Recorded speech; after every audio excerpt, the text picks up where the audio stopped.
All right, we're on the air. It says we're live. Good morning, or afternoon, or evening, whatever time it is, in whatever time zone you're in, and welcome to another exciting edition of Lunch with Len.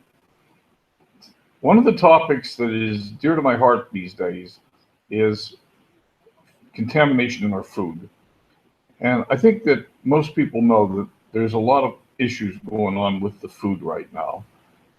And I don't know if everybody realizes the extent of it and how much contamination there is. And it's not just GMOs. It's not just genetically modified organisms. It's much more serious than that. It starts with GMOs partially, and part of the reason for that is that many of the foods, corn for example,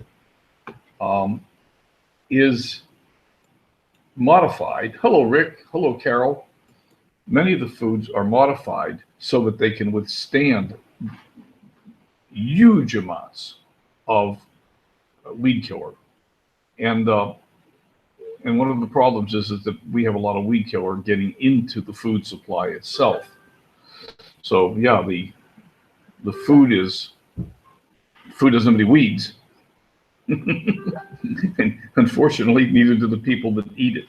So what I want to do today is I want to share with you a little bit of the recent developments in the weed killer business, in the food business. Hi, Chris. Been waiting for you. Couldn't start without you. So here we are. We got Chris and Rick and Carol, and I'm just going to take off and get going here now. Laura's not with me today. She's entertaining her children. The children are off school this week. It's spring break for her kids. And since her husband is on a 16-hour-a-day shift right now, she's the chief cook, bottle washer, mother, father, and child care provider. So anyway, she's at the zoo. She's having a good time. Let me talk to you a little bit about what some of the recent developments are in the glyphosate debacle, okay? So I'm going to do a screen share. Share, present to everyone. And I'm going to assume everyone can see my screen. And I hope you can. And I'm going to go up. I've got a few slides put together. And I'm going to just talk a little bit about what's going on. So the question is, are you eating weed killer for breakfast? Would you intentionally feed weed killer to your family for breakfast? And you probably wouldn't do that intentionally, but the fact is, there's a good chance that you are. And we need to really take this one seriously because in my humble opinion, this is my opinion, but all right, let me just tell you what the facts are. First off, I think most of you already know this. In the 1930s, the government quietly gave self-regulation to the industry. Since then, the chemical giants, in particular Monsanto, have quietly reduced costs and increased profit by using cheap toxic chemicals in a lot of things, in our food, in our personal care products, etc. So, problem is, of course, hundreds of millions of pounds of pesticides and herbicides are applied to crops every year, and the residue from these chemicals is making it into the food we eat. Now, the government's pesticide testing program is run jointly by the USDA, the Food and Drug Administration, and the Environmental Protection Agency. And what we see in these major government agencies is a lot of back and forth finger pointing at each other. You know, no, that's a weed killer, that's your department. No, that's in the food, it's your department. We don't get it, blah, blah, blah, and et cetera. In 2014, the government's accountability office found that the USDA and the FDA should strengthen its residue testing. And so this is coming from another major government source, the Government Accountability Office, saying, hey, guys, do something about this. So, you know, you'd think they'd do something. By the way, California is leading the way. California has deemed glyphosate, which is the primary ingredient in Monsanto's Roundup, as a carcinogen. And of course, Monsanto fiercely denies that. 2 years ago, the World Health Organization labeled glyphosate, the herbicide, as a probable carcinogen. They actually labeled it as a carcinogen, and under pressure from the major chemical companies, they backed down to probable carcinogen. And then later on suggested that having the residue on the food may not be a risk. So, okay, so having a known carcinogen on your food is not a risk. All right, fine. Glyphosate is bad stuff. Now, here's the thing you need to know. It's been thought by some that very small amounts, less than 1/10 of a part per billion, could be harmful. 1/10 of a part per billion. Cheerios has over 1,000 parts per billion of glyphosate by testing by an independent laboratory. And many of our most popular foods, Wheaties, Breakfast of Champions, Raisin Bran, Fritos, Goldfish, Oreos, and I'm going to show you some numbers in a little bit. The list goes on, contain substantial amounts of this dangerous chemical. It's everywhere. Because so much of it is being used on so many crops in so many places, it is everywhere. We're finding it in food, in urine, in breast milk. Yes, in breast milk. Breastfeeding mothers have glyphosate in their breast milk. It's in rainwater, it's in rivers, it's in tap water, it's in tampons, for God's sake. But the FDA has never conducted any widespread testing. So at the government level, we don't have any testing. We don't have any, there's a lot of he said, she said, this, well, I measured this, somebody measured that, but there's no government level intervention in this process.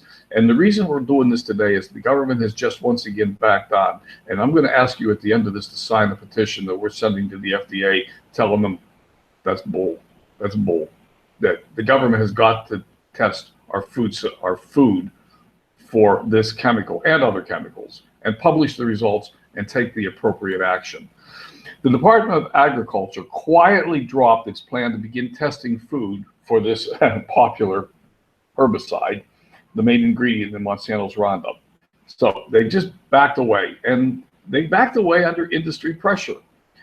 An FDA-registered food safety laboratory tested a lot of our food. I'm going to show you the numbers in a minute for glyphosate, and they found alarming amounts.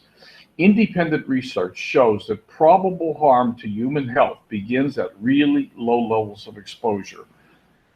And again, probable harm, I mean, nobody really knows for sure exactly where the problem starts, but it's suspected to start at very low levels.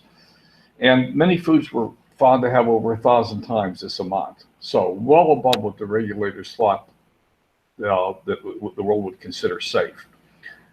Now, the argument from Monsanto and other companies is that it's only trace amounts. The consistent argument is that trace amounts are too small to cause any significant harm.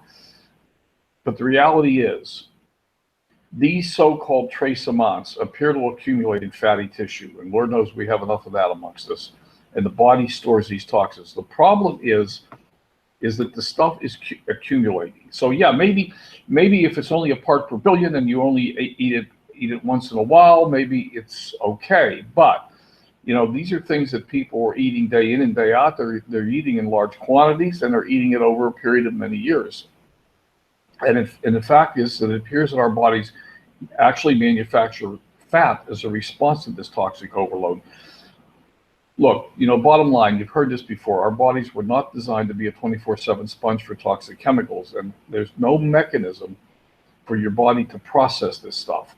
So what your body does, the response of the body, is to generate fatty tissue and store the stuff away. We might be looking at one of the root causes of the obesity problem in America: toxins and sugar. And sugar is a toxin all by itself. So, okay. So it's bad stuff. Bottom line, independent research links glyphosate to cancer. It's been deemed a probable human carcinogen by the World Health Organization.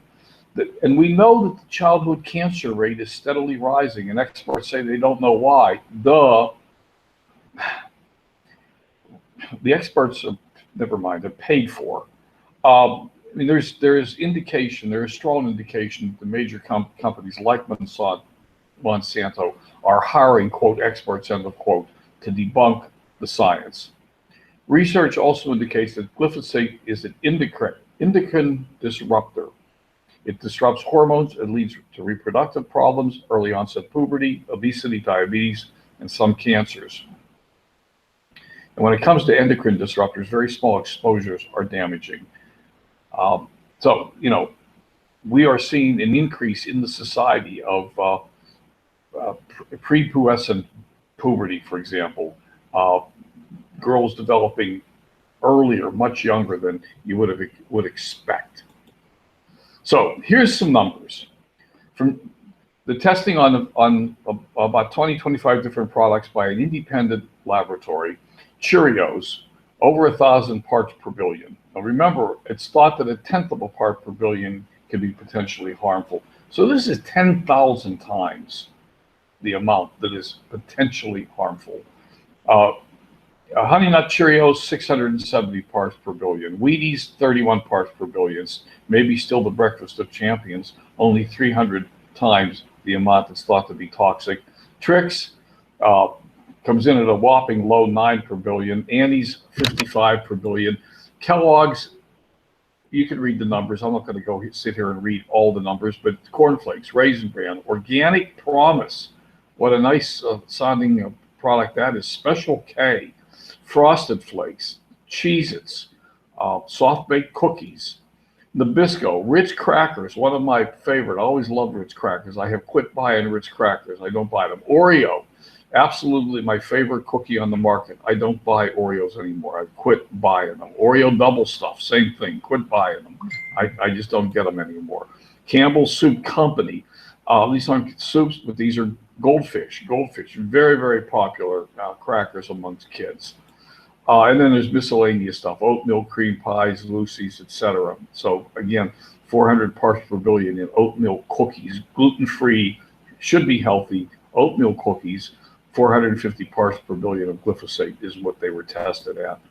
So earlier this year, and here's the crux of the whole thing. Earlier this year, the USDA had planned to test corn syrup for glyphosate. At least that's a place to begin, but has since reversed course without explanation. That news comes just as these aren't my words, a stunning New York Times report found possible collusion between the EPA and Monsanto to manipulate the science and risk posed by glyphosate. A subsequent call by California Representative Ted, I don't know how to pronounce that, Lou, for the Justice Department and Congress to conduct a thorough investigation and lawsuits filed by victims of non-Hodgkin's lymphoma against Monsanto. The health of the public and the safety of our food is simply too important. The government agencies tasked with keeping our food safety should not abandon its responsibility. And that is the bottom line message. So all we are asking is that the FDA test the food supply. Now, that seems to be within their purview and their charter. That seems to me what they should be doing. And here is a link. It's just a petition saying test the food for Roundup. And then after that, we can go the next step. But the first step is we need government level intervention and testing. We need to know for sure what's in the stuff that we're eating on a daily basis. And I personally would recommend not eating any of this stuff. I really have personally abandoned. I used to have cereal for breakfast every morning. I haven't had cereal in, I don't know, probably 6, 7, 8, 9 months. Oreo cookies, non-existent in my house. They're not here. They're gone. Crackers, gone. They're not here. I won't buy them anymore. I'm not going to eat pesticides for breakfast, lunch, or dinner. So I don't know if I can copy this or not, but I'm going to stop sharing for a minute. I'll put this up later if I can't get it copied here. Let me do this. Yeah, I should be able to. Come on, copy. Okay. Okay, I'm back. Okay, Mr. Larry. So who else is here today? So Sue. Hello, Sue. Welcome, Sue. Chris, welcome. Larry, welcome. Rick, welcome. Carol, welcome. How about oatmeal? I don't know the answer. Those are the ones that were tested by the laboratory in California. I don't know the answer. I don't have any data, at least. I mean, maybe somebody knows the answer. I don't. But again, the numbers that are coming back are astounding. It's not small numbers. When we get over 1,000 parts per billion, these are big numbers. They really are big numbers. Things like I don't have the numbers off the top of my head, but things like birth control and things like that. I mean, these have chemicals in them that register in the tens and 20s of parts per billion, and they do a fine job of controlling the things they're supposed to control. When you get up to 1,000 parts per billion, you've got a lot of stuff in there.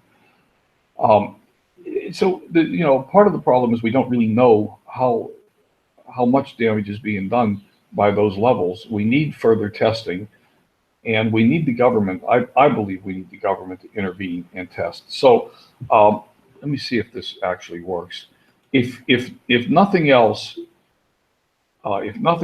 you can go to my. That should be the link to the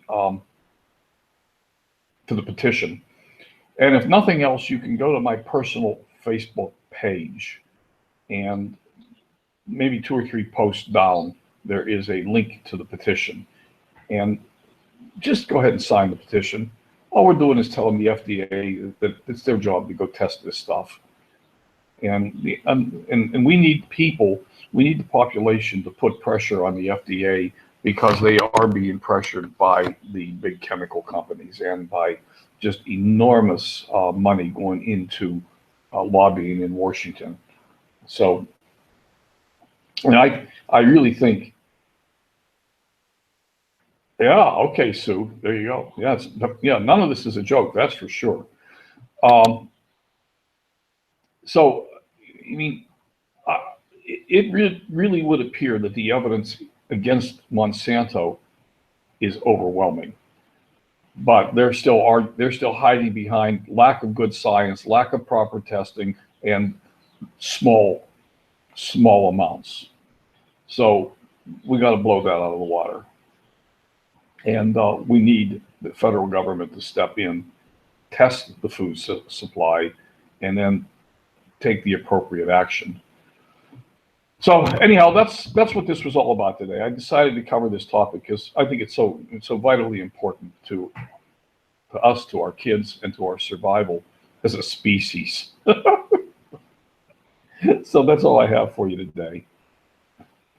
If anybody has any questions, any other comments, Thursday I will not be here. There is no Lunch with Len on Thursday. I will not be available. I am leaving for the Colorado River. And I will be back Monday next week. Tuesday next week, we have a very, very, very, very, very, very, very, very special guest coming on Tuesday next week.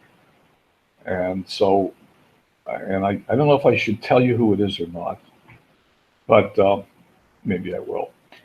So I got Mark Lalonde coming on Tuesday, and we're going to talk about Twitter. We're going to talk about Twitter Lead Machine. We're going to talk about Twitter, but Mark will be here on Tuesday. And I think that'll be a really fun session. Yeah. If you eat a little bit of poison, it's okay. Well, sure. I mean, we all know that. I mean, look, everything. I mean, we can all drink a beer or two, or most of us can. But if you drink a couple cases, that's pretty bad. You know what I mean? It's really moderation of these things too. Yeah. But unfortunately, the glyphosate problem is just, in my opinion, just really out of control. It's in everything, absolutely everything. Like I said, it's showing up in mother's breast milk. It's showing up in our drinking water. It's in everything. The groundwater is polluted. We've got to back this stuff off.